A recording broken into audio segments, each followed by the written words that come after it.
In the last video, we covered how children learn. So let's now look at the environment that we want to create so that children can learn naturally. Hayley, what's your take on that?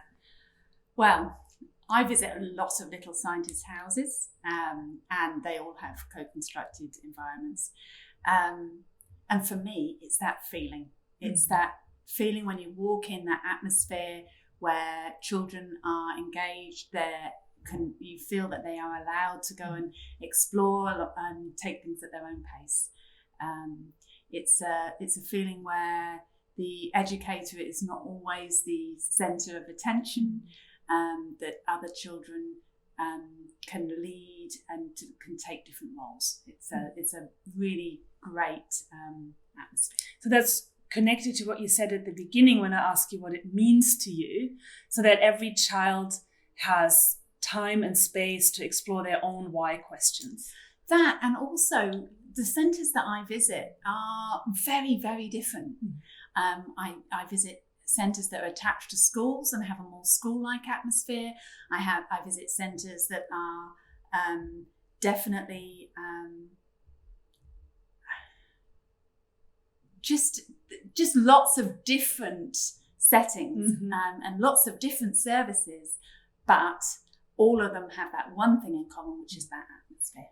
Which is based on this idea of co-construction. So co-constructing learning together. Yes. So they can be very different, but they all have this one point in common. Definitely. Right. Lena, do you want to add to that co-constructed environment?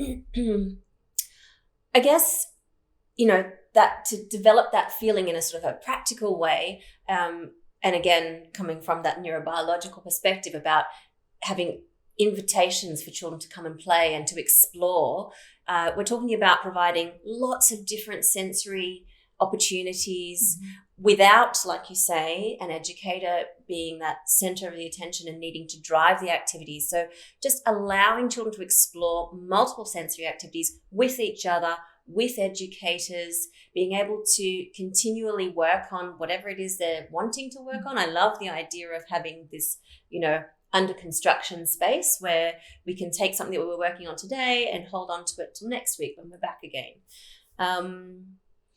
And also without that feeling of overwhelm as well. Yes. I think quite a few educators often feel they have to provide all these amazing activities and all these whiz-bang activities that the wow factor.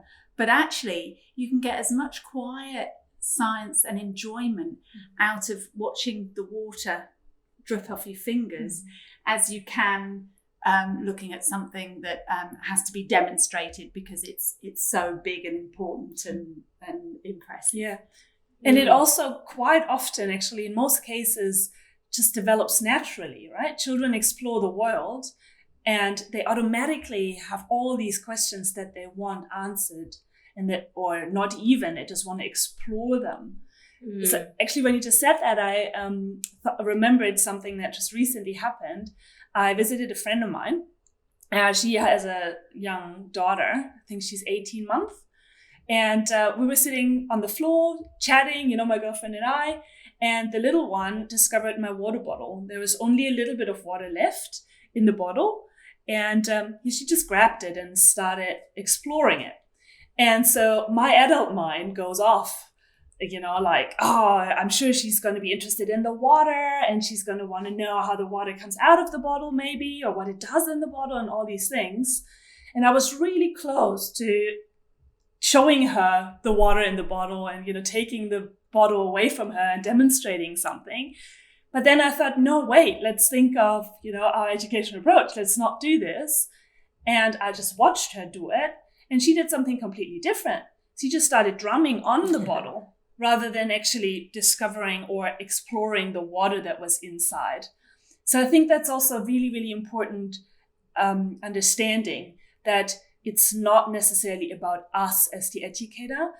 We provide this atmosphere that you're talking about, but we do not have to provide stimuli and provocations and prompts all the time for this to happen.